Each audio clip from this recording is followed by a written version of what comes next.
और आप देख रहे हैं यूट्यूब चैनल। आज का हमारा जो व्लॉग है वो सदारती निज़ाम पे है। गुज़श्ता 2-3 दिनों से ट्विटर पे ये टॉप ट्रेंड आ रहा है कि पाकिस्तान के मसाइल का जो हल है वो सदारती निज़ाम है। फिर उसमें दो तरह के लोग हैं, कुछ लोग पार्लिमानी निज़ाम को डिफ़ाइन कर रहे हैं, कुछ लोग सदारती निज़ाम को डिफ़ाइन कर रहे हैं। गुज़श्ता ये कोई तकरीबन 1-2 वीक पहले की बात स्टार्ट हुई है। इसका जो स्टार्ट हुआ है वो जनरल कमर जावेद बाजवा की एक्सटेंशन से हुआ है कि अगर उनको एक्सटेंड किया जाएगा तो वो सदारती निज़ाम लेंगे क्योंकि वो इमरान खान को सपोर्ट करते हैं। अगर उनको नहीं एक्सटेंड किया जाएगा तो सदारती निज़ाम भी नहीं आएगा।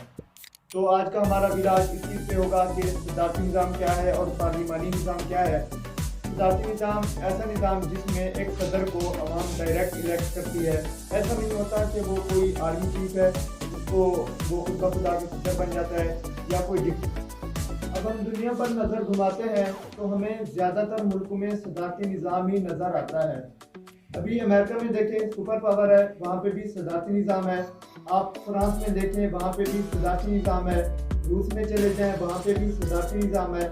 आप चाइना में चले जाएं वहाँ पे भी सदारती निज़ाम है। ये बड़े बड़े तरक्की याफ्ता मुल्क ये सदारती निज़ाम क्यों लाते हैं? इसकी कोई वजह तो है जिसके पीछे इनकी पॉलिसियाँ चलती हैं। एक सदर जो मंसूब लेके आता है वो पूरा करता है बगैर किसी ब्रेक मेलिंग के। अभी ये जो सदारती निज़ाम है ये बेसिकली जो इस्लामी निज़ाम है उससे ही अखज़ किया गया है। इस्लामी निज़ाम में भी ऐसे होता है कि कुछ लोग मिल के उनकी शोरा जो होती है लोग मिल के एक सदर को एक उस वक्त के खलीफा को इलेक्ट करते हैं, चुनते हैं। फिर वो अपनी मर्जी की काबीना ऐसे ही बनाते हैं जैसे सदारती निज़ाम में एक सदर अपनी काबीना को बनाता है और उसके नतीजे में अपने काम का अंजाम देता है।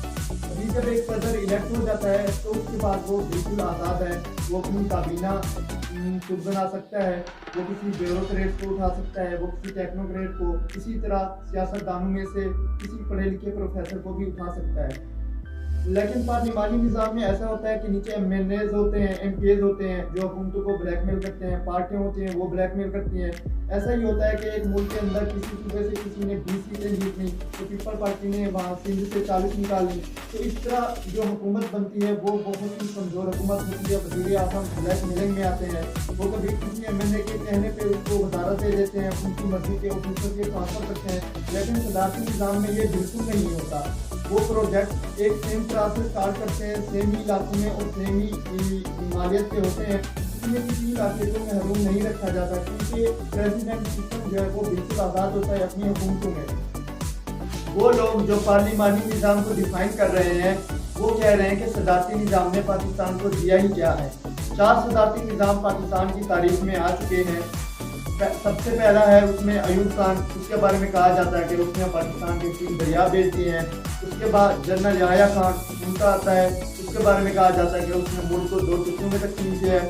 उसके बाद जनरल ज़ियाउल हक का आता है, उसके बारे में कहा जाता है कि वो टॉप कल्चर वो लेके आए हैं पाकिस्तान में। और चौथा जो है मुशर्रफ साहब का आता है, उसके बारे में ये कहा जाता है कि मुशर्रफ साहब ने अफगानिस्तानी को बेचा है। अब जब हम इसके फीडबैक पे जाते हैं तो ये जब देखा जाता है कि ये जो चारों थे ये एक आमिर थे, फौजी डिक्टेटर थे, आर्मी चीफ थे, उसके बाद ये सदर बने हैं, ये अवाम के ज़रिए इलेक्ट नहीं हुए। तो जो अवाम के ज़रिए इलेक्ट नहीं होंगे वो इस तरह से ही काम करेंगे। उनको पता है उन्होंने अवाम के पास वापस तो जाना ही नहीं, जब तक उन्होंने हुक्मरानी करनी है, जब ख़त्म तो बस ख़त्म।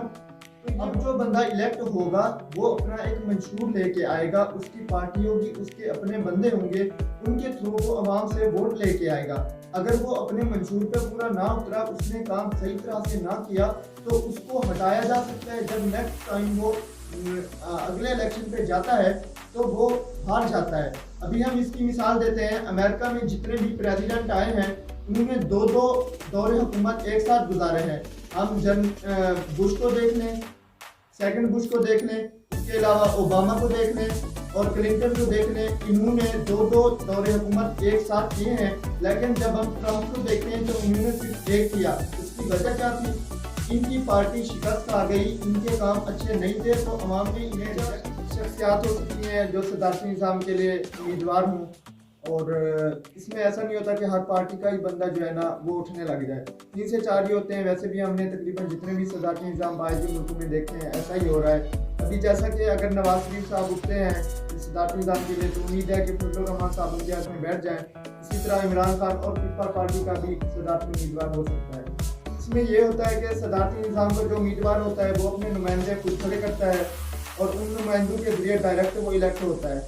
अगर मुल्क में स्टेट्स हों, रियासतें हों, तो उसके हिसाब से भी कोई सदर इलेक्ट हो सकता है, या अगर उसका इलेक्टोरल कॉलेज में उसकी सीट ज़्यादा हों तो भी वो सदर बन सकता है। Presidential system is more powerful than parliamentary system.